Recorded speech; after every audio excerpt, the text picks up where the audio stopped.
What is up, YouTube? Will Gibbons here, and we are back for another episode of Material Graph Monday. So grab yourself a cardboard box, pour yourself a cup of coffee, and let's dive in. If you haven't guessed already, today we're going to be working on rendering a cardboard box material and specifically focusing on some of the harder to get details like the corrugated pattern that you get inside the actual walls of the cardboard material. So I've had a lot of people ask me how I would go about doing this in the past, and up until now I haven't actually given it a try.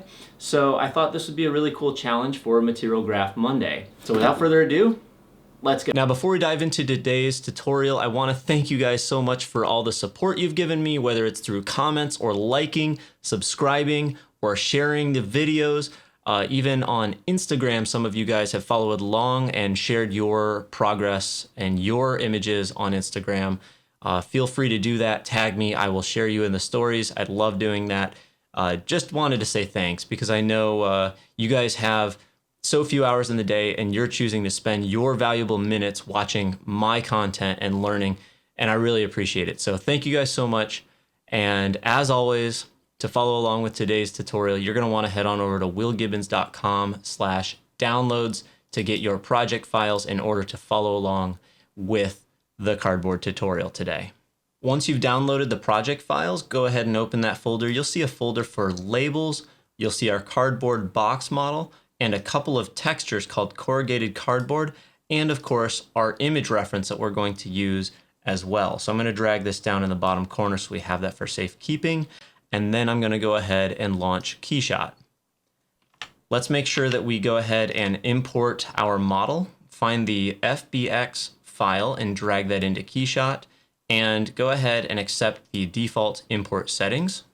Okay, so I want to give you a quick tour of this model. I created it specifically for this tutorial because of a few things we're going to run into challenge-wise when it comes to texturing this box. In order to have our ribbed texture that you see in cardboard, you see these little kind of bumps along the surface, we want those to follow a specific direction over the surfaces of our cardboard box. So unfortunately, in order to get that to happen, I did need to UV unwrap this in Blender. So this model has been prepped. So if you're using your own model in the future, just know that it may be challenging getting some of the textures to follow the surfaces in the correct directions unless you've prepped the model accordingly. So the first thing that we're going to do is focus on creating this generic looking cardboard texture you see on the outside of the box. So before we close our material panel, let's quickly grab a different HDRI, go to the material library, double click the 3 panels straight 4K, go ahead and close that, hit C for the white background. Let's go ahead and turn off our lock aspect if yours is locked. And I'm just going to adjust my KeyShot window to pop it into full screen mode. There we go. And double click the side of the cardboard box and get into the material graph to edit the brown material you see there. Let's start by changing diffuse material. Double click the node. We'll go down into plastic, right click, down to textures, find the mesh. Go ahead and plug this into our diffuse. Double click mesh, go all the way down to the shape and pattern and change the shape from circle to line. If we turn off our shadows, we can do that by clicking in the real-time view and hit S. Now you see the lines don't actually go exactly where we want them to, especially on this flap here. And inside the box, the lines don't quite go the way I want them to. So I'm going to go over to my texture mapping and change our mapping type from box to UV. And now we can see that the lines are going the correct direction. However, they're going left to right instead of vertically. So let's go ahead and change our angle UV to 90. So we've rotated the whole texture around its center, and here we have our vertical lines or our stripes, and they're going the correct direction on all the flaps. So this looks like a box that's actually been folded up. Now let's go ahead and turn these into the ribbed pattern you see here. Let's find the fall off property and increase this up to 0.9. or about, it's really up to you. So let's take our shape width and start to increase it. I pretty much want the black area to be as wide as the white area. That's looking pretty good. And now I want to actually plug this into the bump channel. And right away, you see we have a glossy, bumpy box. I'm gonna go turn on shadows with S once again, and we're looking pretty good. The bump is a little too aggressive, so let's find our bump property and change it from 1 to 0.1. And now it's nice and subtle. So when you get the reflected light, you can see that pattern across the surface. We may reduce the size a little bit. Let's go ahead and find our scale mesh. Here we go. Let's scale our mesh down a little bit. So when we drag this down, nothing too crazy. We'll say 0.006 for our scale. All right. The next thing we're going to do is plug or pull a line out of our mesh and plug it into the roughness. We don't see roughness here, so drop it on the plus sign down to roughness. And let's actually disable the bump. So click on that, right click, and then disable. So now we're seeing the effects of just the roughness. And you're seeing parts of glossy material and parts of rough material.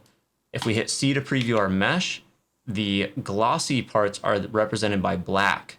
So the roughness property, if we disconnect this, get out of preview, go to plastic, our roughness, if we increase this all the way up to 1, we go all the way to rough. Well, instead of using numbers here, we're actually using colors to represent the roughness. And let's talk about this real quick. If we go into our color and we look in HSV mode, we'll see value from 0 to 100%. Black is equal to 0, white is equal to 100%, or in this case, 1. So I want you to think of black as 0, white as 1. So when we control the roughness of this box with two values, both black and white, we'll plug this into roughness. And if we preview it once again, the black areas, the roughness value is 0. The white areas, the roughness is 1. So we're seeing parts of glossiness and parts of a rough or a matte finish. Now this is a little too much, so we need to use a color to number node on here. So right click on the connector, down to utilities, color to number, and we're going to modify these black and white values. This is a little bit of a faster, easier way than modifying the mesh itself, especially because we have it being plugged into other properties. So let's preview our color to number. And we want to make the glossy black part not quite so glossy and black. So let's bring our output from and lift it. Let's go up to about 0.3, maybe 0.5. And then let's take our output 2, which is our white value, and bring it down. So let's go down to 0.75 maybe. So we're reducing the contrast between those, and we're reducing the contrast between the the glossy and rough areas. This may be a little bit much, but it looks pretty good. Let's go ahead and exaggerate those values a little bit. I'm going to bring my output from down to 0.4, and it should get a little more pronounced. There we go. So now we can see the effects of these working together. It should be subtle, so don't worry if it looks fairly subtle. Yeah, no other better word for it. Now this color I want to adjust. I want to go to a lighter, sandier color like the cardboard reference we have. So let's go ahead and get a texture for that. Right click down to textures, and we're going to find a noise texture. Go ahead and preview this guy, and we're going to change its colors. So let's click on the white value, and we'll color pick from our reference photo. Let's try to find a light colored pixel if we can. And then we'll do the same for the black. Color pick, and we'll try to find a dark colored pixel if we can. I kind of missed the mark there. In this case, I'm just going to darken the value by dragging the value slider down a little bit, and maybe increase the saturation just a bit too. Now we got to make this really small. So scale this down to 0.1, and it becomes quite small. Let's go even smaller, 0.05, because of course, if we zoom in on this, we need to see that graininess. That's looking pretty good. I'm going to go ahead and darken color 1 as well. That's looking pretty good. And of course, depending on your amount of detail or your personal preferences, you can add more or less here. Okay, next for these fibers, these little hairs that we get inside here, we're going to use a scratches procedural. So right click, go down to textures, find yourself a scratches procedural, C to preview, and we want to find the size property, and we want to open that up and increase the thinness to about 5, and these make these scratches nice and skinny. Let's now also take our noise up to about 1, and now we got these squiggles. That's a little bit much. Let's say 0.5. And you can see they look almost like little hairs. Maybe a little less, 0.3. And we want to also increase our density, maybe to 3.5. Let's scale down this texture to say 0.3. And to get more layers of these scratches going on, let's take our levels up to about 3 as well, or 4. There we go, we're looking pretty good. And if we don't want these to be black, we can choose the color and change them to a dark brown. Let's go ahead and get out of this preview and then right click and go down to a Utilities, Color Composite. We're gonna plug Noise Texture into Source, Scratches into Background, C to preview Color Composite, and change its blend mode from normal to multiply. Now we have those fibers on top of everything else. So one thing I'm seeing here is I'm getting the end of these fibers and I don't love the way they look. Let me play with this a little bit more. I'll just take the scale down even smaller, 0.2, 0.1. There we go. I'm thinking that helps. And our density, can we take this up even yet? Maybe to 5? Good enough. Okay, time to move on. So if we also want some bigger kind of dark areas, splotches, we can do that with another texture. We're gonna right click, go down to another texture called Camouflage, C to preview. We're gonna set color 1 to white, color 2 to white, color 3 to white, and we're gonna leave color 4 set to black. Let's scale this guy down to 0.1, and you'll see we get small, like Dalmatian spots or cow spots. We wanna go even smaller, so 0.05. And we have way too many spots. So let's take our color balance down. As we reduce this, we're gonna have less and less, or should I say fewer spots. And I'm gonna go down to 0.03 for my scale. And I wanna go even lower here. Instead of the color balance 0.05, let's try 0.02. There we go, I'm liking that. And I'll take mix colors. That'll lower the opacity and give us different values. And let's go ahead and take our distortion, spray. Take our spray up a little bit. That's looking pretty good. And lastly, we need to add another color composite to combine these. Right click, Utilities, Color Composite. Color Composite 1 goes into Source, and then Camouflage goes into Background. Then our final color composite output goes into the Plastic Diffuse. And change our color composite here, the new one we just added, change the blend mode to multiply once again. And now we've got some spots. And if they're still too heavy handed, we can always take our background alpha and slide it down, maybe 0.5 or maybe even lower, say down to 0.3. Again, we're going for subtle here. When we zoom in, we want to see the details, but from a distance, we don't want to be distracted by them. And lastly, I'm not sold on the color of my box here. Let's just throw a color adjust to the right of this color composite we just added. And this will allow us to make big sweeping changes to the overall color that we just put on the box. So we can increase the saturation a touch if we want. We go say 1.2. Now it's more brown. And we can take our value up, say 1.1, maybe 1.3. And I think I've got too much color. So saturation down to 1.1 maybe. There we go. Close enough for now. So now we need to worry about these edges. What are we going to do about these edges?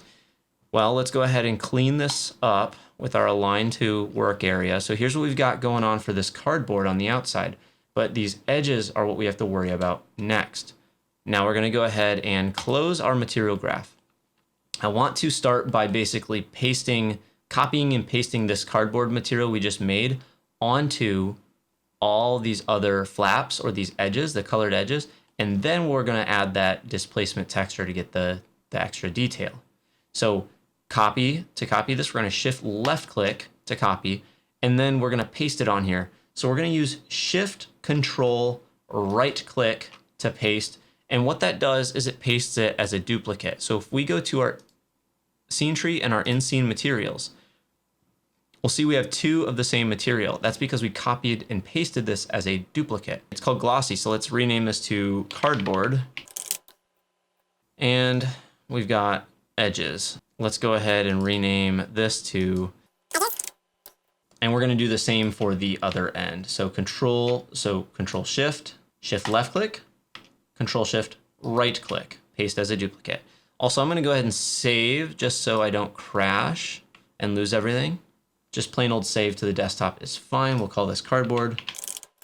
We're going to need to do some individual mapping on each one of these edges.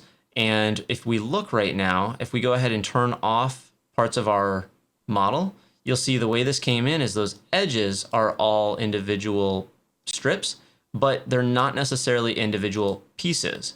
So for instance, right now, we have this as one piece, even though these are just the edges that get the squiggly texture. And then we have another set of edges that get the other texture. And unfortunately, KeyShot is not seeing these as separate parts, so we need to fix that. And I thought this would be a cool opportunity to share with you how to use the Edit Geometry tool. So I'm going to right click on this and go down to Edit Geometry. We're going to choose to split separate objects. Let's click on our box here and hit Split All. And if we look, we have 1, 2, 3, 4, 5, 6, 7, 8 pieces, and that's good. So we hit Apply. We have 8 pieces here, and they are now, if we click the plus on the right-hand side, they're all 8 individual pieces, which will allow us to do individual mapping onto each part, which is important. We're also going to have to repeat this for the other pieces here. If we go ahead and right-click here, down to Edit Geometry, Split Separate Objects, Next. Now this one's not quite as simple. If I hit Split All, this is actually going to break these into more pieces than we want, see? So I actually don't want to do that. Now here's how we can do this. Let's select each piece individually. I'm going to hold Shift and left-click drag a box around the part I want to select. So I'll go ahead and do that and hit Split Object, and sure enough, this should be its own piece now. Very good. So let's go ahead and repeat this process for everyone. So Shift left-click drag around a part, and then Split Object. And hit Apply. So now we have all of our pieces set up properly. Sorry for that detour, but it's something we had to do. Or we'll turn everything on for now.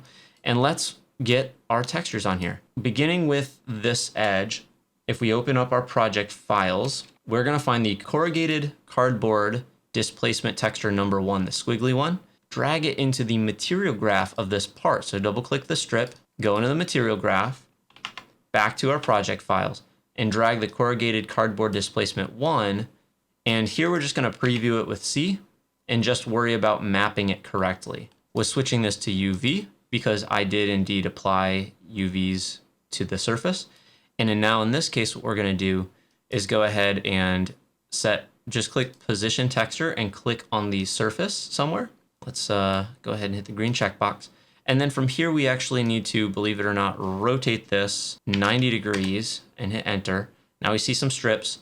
And if we take the width down a little bit, for some reason, it like snaps into place and we see the squiggles. So let's set this width back up to 1, and we will go ahead and adjust this. Now, all we have to do is nudge this down so we have even distribution of black on the top edge and on the bottom. Right now, see the bottom edge is too fat. So let's just take our Shift U and set it to 0, and notice we are now centered.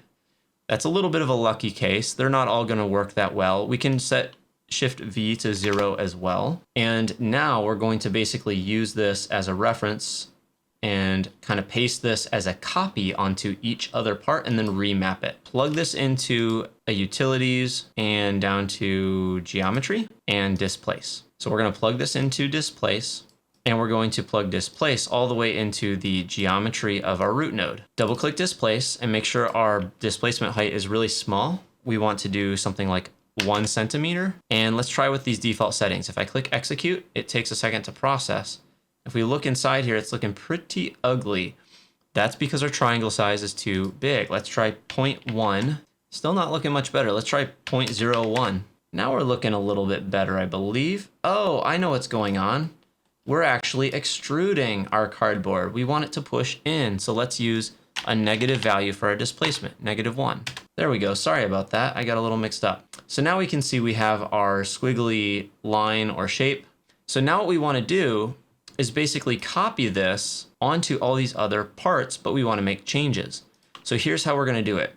We're going to Shift left click on the corrugated cardboard strip, and then we're going to find the other side. We're going to do Control Shift right click like we did before. So that pastes it as a copy, and double click this. And let's go to the material graph. So now we need to make sure that we're editing this strip, not the other one. So we get in here and we have our cardboard strip. And now this can be a little bit annoying here. If we keep nudging it and then updating, it's going to take a while to generate if your computer's a little slow. So here's what I'm going to do. We'll just disconnect our displace. We can probably do a disable and then update the geometry node and it just goes flat. Now if we preview our texture, we can center it. And we're just going to nudge the shift U in the right direction. So let's try 0.1 and it moves down. Let's try 0.2, 0.3, 0.4. And sure enough, we're good at 0.4. Now all I have to do is get out of that preview, enable my displace node and refresh. And we're good to go. And this is just going to be repeated basically for every one of these. Unfortunately, the way I set this model up, this is the best I could do. So I'm going to shift left click to copy this. Control Shift right click to paste it on the end here. And I may speed up this part for the next few in order to not bore you to death with this part because I already showed you how to do it, okay?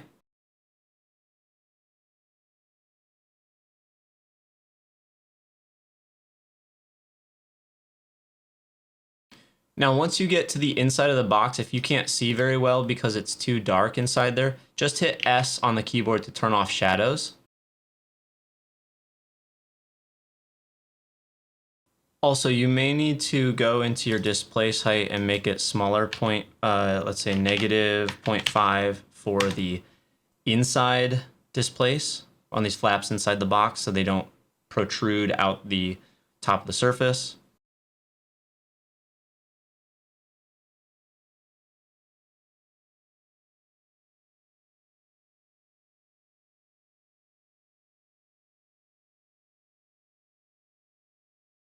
All right, so I hope you made it through that part okay. I know it's a bit repetitive and it takes a minute, so I'm sorry about that. But one thing I also wanted to mention here is if you think these edges of the cardboard are too thick, there's something you can do to adjust this here. So if we double click on this strip here and edit the enter the material graph, and we go ahead and disable the displace texture here for a second, let's hit update to flatten this thing out. Now let's preview our corrugated cardboard texture. See these black strips? If you think that they are too thick, you can simply adjust the size of the texture. So if you unconstrain the width and height, you can take the height and make it a little thicker. So instead of 0.0258, I could say maybe 0.026, and it should get a little bit thicker. Let's try a little bit bigger. Let's try 0.027. And it's a little tough to see. We're gonna have to adjust the position of this. Let's try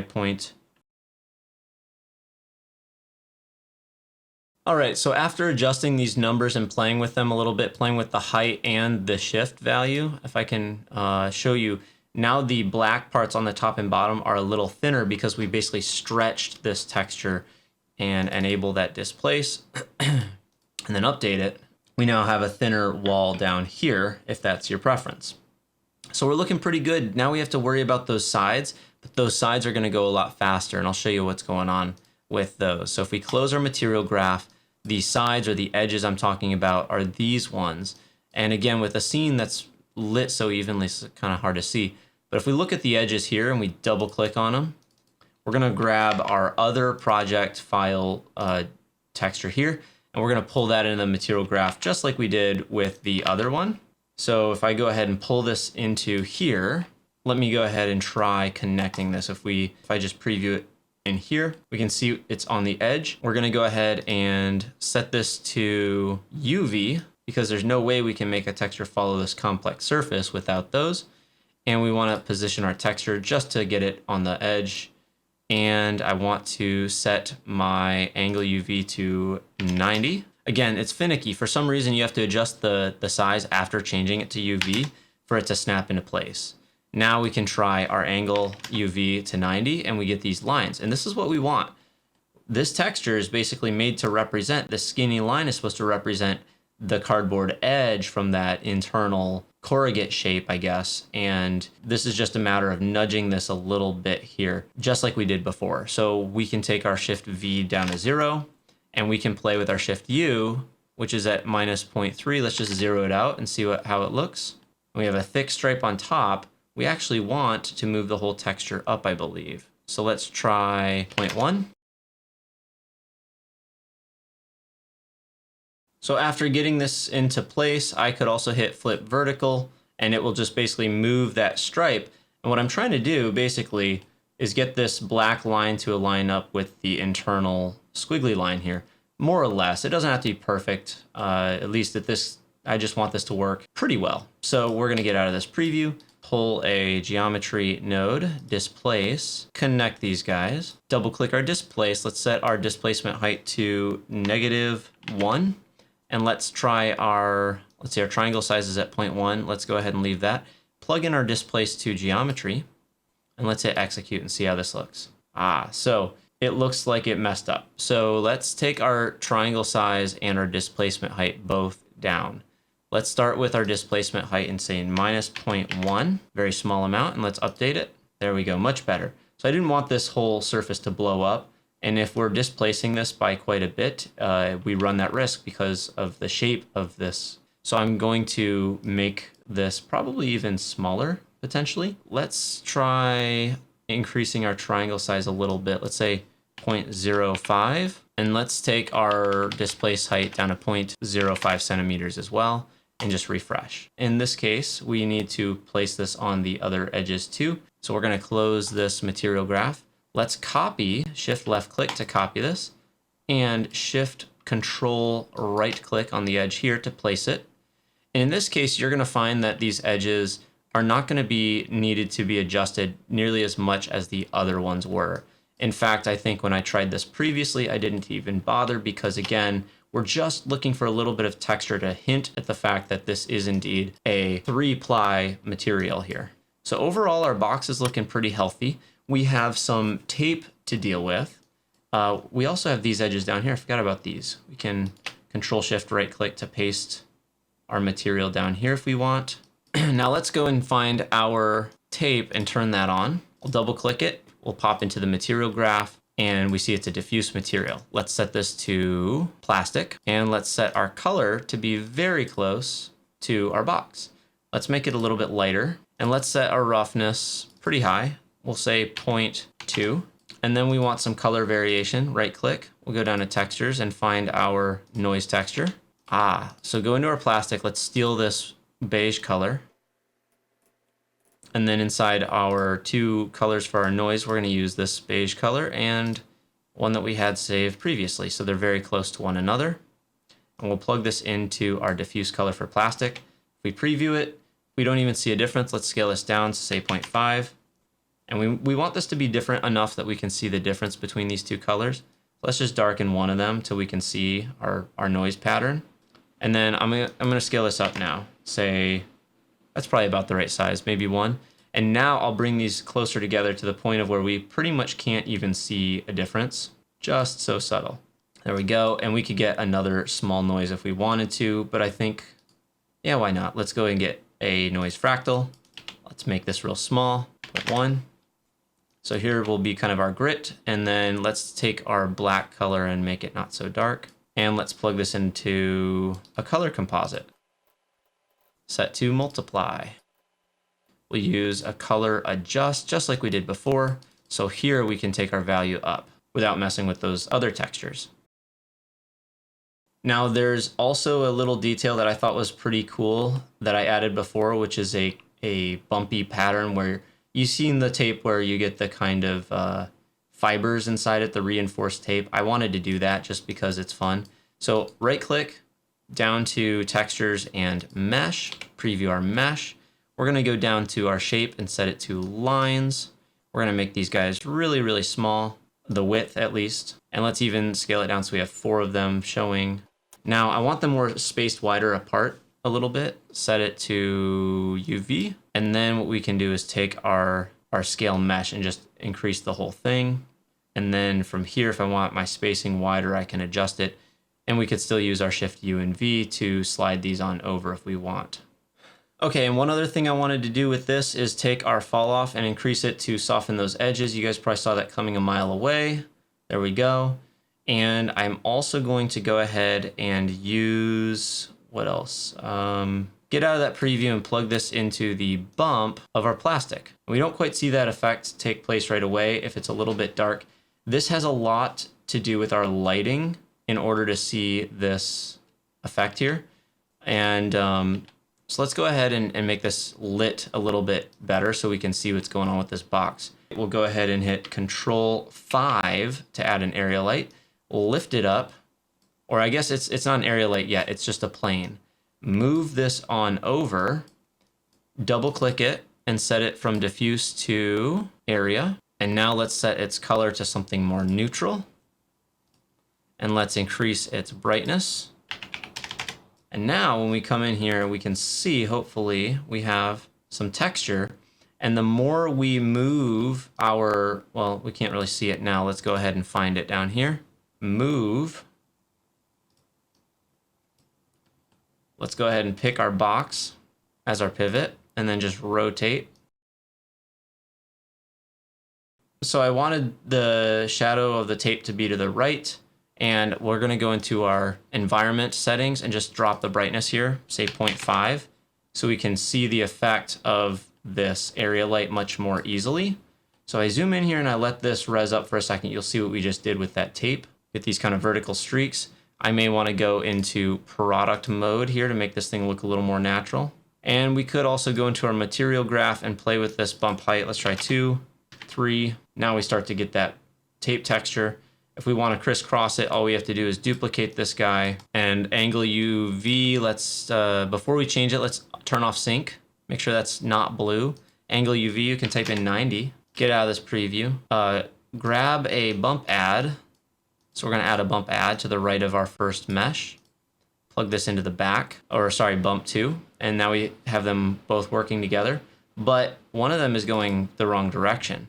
It's bumping in, and we don't really want that. It looks just a little bit weird too. So let's take this and try -3, and now it looks better. But 3 also is way too much. Let's do -2 or even 1. And I also want to make this one skinnier for some reason. I'm going to take the shapes down to 0.002. There we go. That's pretty good. We can zoom out now, and that texture should probably hold up from a distance. And if it's a little bit much, which they both are, let's try bump height of -1 on this one, and we'll go and do a 2 instead of a 3 on this one. I want those to be very, very, very subtle. That's our tape material. We could name, where's our, let's go ahead and click this, and then we can go to the root node and we could name the material tape. There we go. And last but not least, oh my gosh, this one is long, but you guys said you liked long tutorials, so hey, I'm letting it go. We're gonna go and put some decals on the side of this, or labels, if you will, but I do want to turn my environment back up to 1 for brightness. And what I wanna do is go into our labels folder, and you'll see I have arrows, a barcode, and like an empty broken box. So I'm gonna grab the arrows and drag that right onto my box, and we're gonna add it as a label. And it's massive. Click to position, uncheck use DPI for size, scale it way down, move it on over, type in 90 for axis azimuth, move it where you want it positioned, green checkbox. Let's scale this guy down a little bit further. And we can, of course, just move this wherever we want. And now to get rid of this super shiny plastic finish, what we want to do is adjust it a little bit. Let's go into our label properties and set our roughness to 0.2. Double click our cardboard material, go to textures, and under bump, apply bump to labels. So now this is affected by that bump texture. And if you really wanted to, we could put the roughness of the box on here too. That would be a little bit crafty now, wouldn't it? We could go into our material graph and we find that our roughness is right here. We just plug this guy, plug this guy right into the roughness of our label. There we go. And you'll notice the black got quite a bit darker. Well, we just want to make it not quite so black. So if we want to do that, we could also use a right click down to utilities and do a color to number. Plug this guy into the opacity of this label. So we want to make it not so black. So where it says 0 for output from, this is our label opacity. So if we say 0.1, we get a little bit. Go 0.5, we get half of it. And if we go 0.9, we get most of it. And if we want, we can go ahead and put a couple other labels on there. So if we go into this, we could grab this barcode and add it as another label. Same thing, we're going to go ahead and click to position, and we'll scale it down. Another way we can scale is find these yellow cubes, start to drag and hold Alt to center scale this texture. There we go. And then from here, we can just drag it along the surface. Pretty cool. Green box. And then rinse and repeat for the very last one. Drag this guy on here, add it as a label. Go ahead and click to position. Go ahead and scale it way down. And then just drag wherever you want it. Nudge it on over, green checkbox.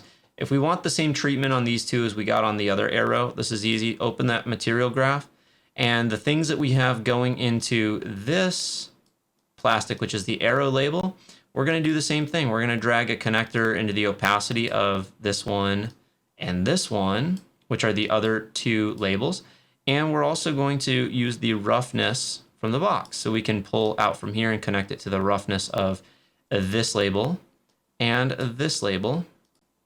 And my goodness, I know we're looking crazy here, but this is Material Graph Monday. So hey, whew, let's go ahead and close that.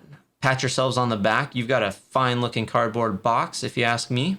The last thing that you have to do is light this sucker and render it out. And that's where I'm going to leave you. You guys can go ahead and do all the lighting that you need to on this to really make it a finished product. But that is really everything I've got for you. That's the cardboard box. Now, again, I know, as I said in the beginning, not the most beautiful or impressive product to render, but this is one that had stumped quite a few people who asked me how the heck they would go about doing this, and I wanted to try it as a personal challenge. So hopefully you guys were not disappointed in this one. Hopefully there were some nuggets in there, some good things that you can use in other scenarios and that you'll find useful. You know, even getting the workflow down, I think can be applied to other scenarios. So anyway, with that, this one ran long. Go ahead and render this thing out. If you're on Instagram, share it with me. Go ahead and tag me on Instagram when you post this, and I will repost it because I really love seeing what you guys do. And my challenge, if you guys get this far, is to get clever with your lighting. Do something cool with your lighting to make this stand out. And if you want to watch my other video on how to create dramatic lighting, hopefully I'll be able to link to it somewhere up here. But anyway, there you guys have it. Enough from me. Until next week. Happy rendering.